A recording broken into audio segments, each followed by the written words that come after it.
Hi everyone, Mint Morris here, back with another lesson on the sixth chord in Western swing, country jazz, and swing guitar. If you haven't seen my previous lesson looking at the sixth chord over the tune Sugar Moon, please check it out. I'll put a link in the description below. Additionally, if you're interested in learning more Western swing, country jazz, and swing guitar after this lesson, please consider checking out the courses on my website as well as my monthly lesson membership series.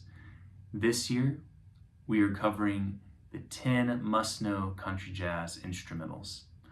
Over the course of each month, I break down an instrumental teaching you the melody, the harmony, a solo, either played by the guitarist or inspired by the guitarist, and some basic rhythm guitar for you to use in your own practice session.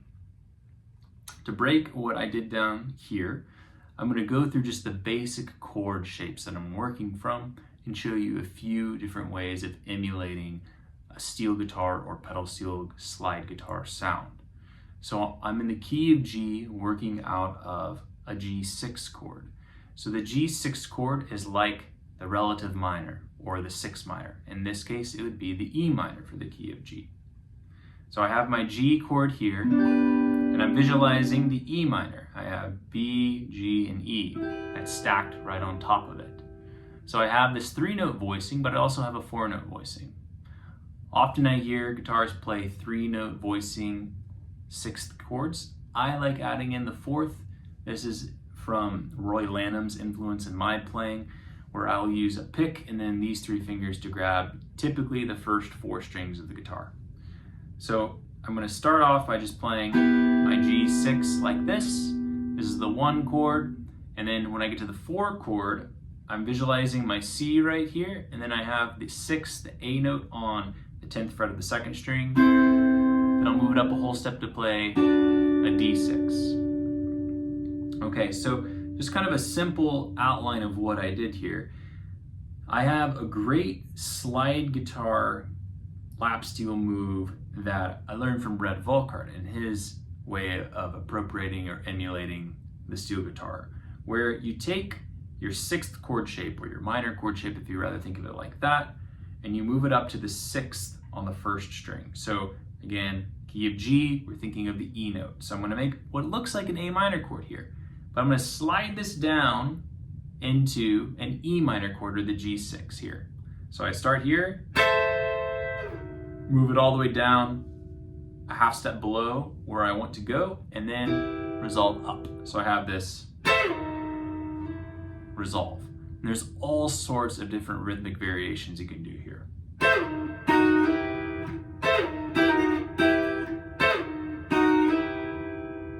So I have that, and then I can incorporate my 4th string into it.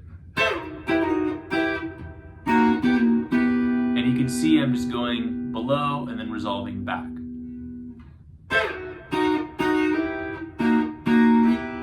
Now I'm going to do a half step approach into my C6 chord. Like so. Now I can chromatically connect the C6 to the D6, so simply just playing like this, or I could do something a little more sophisticated and play up the chromatic connection, avoid resolving to D, go above it a half step and resolve down. So I have this. And if I want to change my articulation on this, I can strum it for that effect. Like so. So if I combine both of these ideas for the G6 and the C6 chord, traveling up to the D6, I might do something like this from the intro.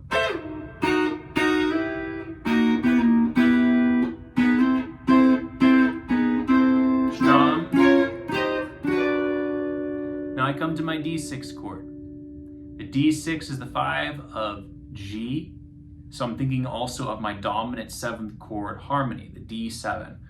What I can do here is play the D and then drop it down a whole step, and this is like a D7 sound when the band, the bass, the piano is playing a D note. I can play this C6 chord shape, but it's functioning as a D7. This is a trick you can do with dominant chords. Whatever dominant chord you're on, you move it down a whole step and it brings out the flat 7 tones and some color. So I have right here, and then I'm going to do the same thing, but now just limit it to the 4th, 3rd, and 2nd strings. And then I'm visualizing now this kind of D7 rockabilly chord I've talked about in past lessons, and I'm connecting G down to F sharp. So I have this voice leading going on, something I stole from Red Volkart and Barney Kessel. So I have this as my melody. So I'm walking up, right? I have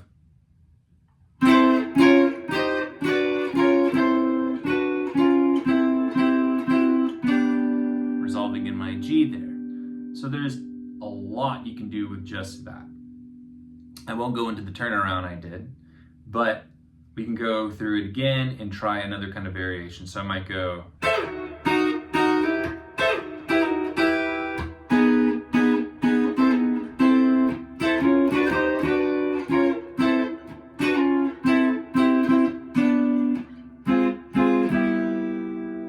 in that version.